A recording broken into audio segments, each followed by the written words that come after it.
नमस्कार, मैं हूं देवांजलि मोइत्रा।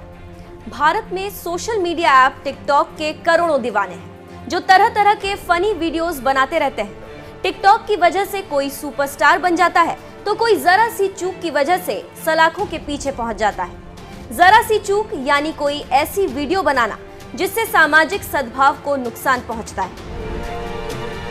अभी हाल ही में टीम 7 नाम के टिकटॉक यूजर्स ने कुछ ऐसी ही वीडियो बनाई थी जिसकी वजह से टिकटॉक स्टार फैसू समेत 3 लोगों के अकाउंट सस्पेंड कर दिए गए थे। टिकटॉक ने इन आरोपियों पर कार्रवाई तो कर दी, लेकिन अब खुद टिकटॉक पर सरकार की ओर से कार्रवाई की तलवार लटक रही है।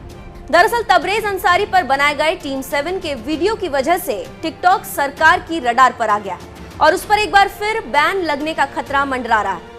आईटी मंत्रालय ने टिकटॉक को सवाल भेजकर यूजर्स की सुरक्षा, प्राइवेसी और उनके डेटा की सेफ्टी पर जवाब मांगा है। सूत्रों के मुताबिक अगर टिकटॉक जवाब देने में आनाकानी करता है तो सरकार कंपनी पर जुर्माना लगाने के साथ साथ उसे बैन भी कर सकती है। टिकटॉक से मोदी सरकार के सवाल। ऐप उपभोक्ता का कितना डेटा इकट्ठा करता है? कंपनी सिंगापुर और अमेरिका के अलावा कहां डेटा स्टोर करती है? क्या कंपनी किसी थर्ड पार्टी से डेटा शेयरिंग करती है? क्या कंपनी की भारत में सर्वर लगाने की योजना है? कंपनी 18 साल से कम उम्र वाले यूजर्स को किस तरह वेरीफाई करती है? क्या कंपनी आईटी इंटरमीडिएट रूल्स 2011 का पालन करती है? क्या कंपनी अपने इन्फ्लुएंसर्स की सेवाओं का इस्तेमाल करती है?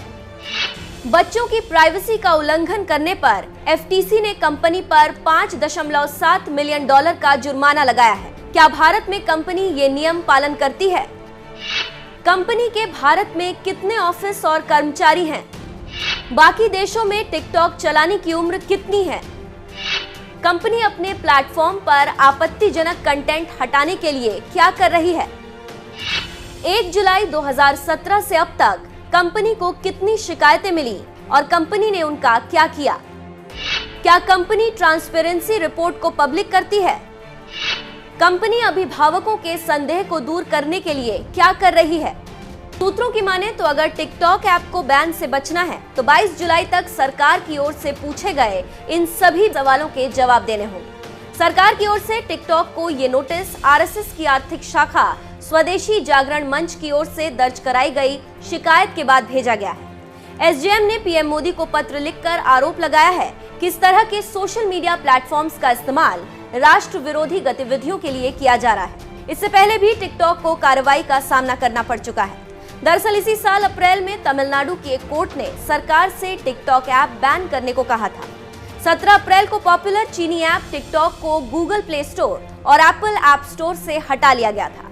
हालांकि बाद में ये बैन हटा लिया गया। अब सरकार के सवालों का जवाब न देने पर एक बार फिर टिकटॉक पर बैन होने का खतरा मंडरा रहा है। वैसे आपको क्या लगता है, क्या चीनी ऐप टिकटॉक को भारत में बैन कर देना चाहिए? आप अपनी राय हमें कमेंट कर जरूर बताएं।